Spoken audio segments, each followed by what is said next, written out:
चलो टेंशन मत लो, ये सवाल देखो, ये भी मेंस 2022 में है। मैं कोई अपनी तरफ से सवाल नहीं लाया हूं, बहुत हो गया PYQS। अब बारी टॉप नॉच सवालों की, अब बारी परफेक्ट प्रैक्टिस बैच की, जो कि 16 जून से आ रहा है रात को 9 बजे। 16 जून रात 9 बजे प्रैक्टिस बैच, टॉप नॉच सवालों की बारी। बहुत हो गया PYQS। PYQS सवालों को तो कैसे खत्म करना है हमने अल्ट्रा कैल्सी में ही सिखा दिया, अल्ट्रा कैल्सी में ही सिखा दिया। देखो भाई धीरे धीरे आएगा। देखो एक टाइप के बहुत सवाल हैं, एक टाइप का एक सवाल नहीं है। मुझे मालूम था एक सवाल से तुम्हें समझ में नहीं आएगा, एक से नहीं आएगा, दो से नहीं आएगा, तीसरे से आएगा।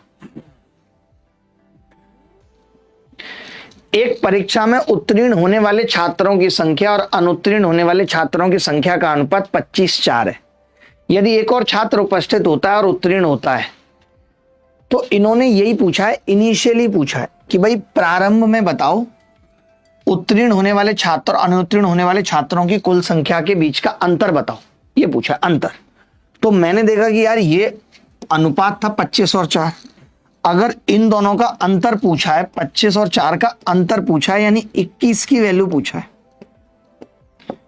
21 की वैल्यू। तो मैंने एक नजर ऑप्शन पे लगाई, ये तो 21 से नहीं कटेगा, ये 21 से कटेगा, ये 21 से नहीं कटेगा, ये भी 21 से नहीं कटेगा। यानी एक ही ऑप्शन था जो 21 से कट रहा था, बाकी तो कट ही नहीं रहा था 21 से।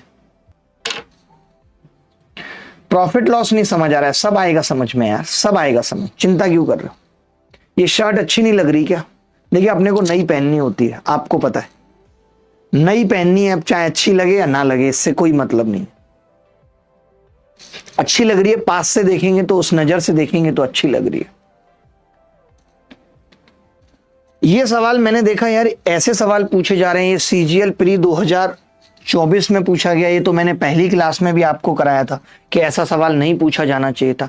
आम के नए जूस की मात्रा पूछ रहा है, और सोचिए नया अनुपात दे दिया 13 और 14 का, और इसकी मात्रा पूछ रहा है टोटल जूस की, यानी 27 की वैल्यू पूछ रहा है, 27 की वैल्यू पूछ रहा है। बच्चे ने एक नजर देखा और ऑप्शन में एक ही ऑप्शन जो कि 216 27 से कट रहा है। अब जैसे और ऑप्शन चेक करने की जरूरत नहीं है, ये चीज समझ लो, ये इंपॉर्टेंट है।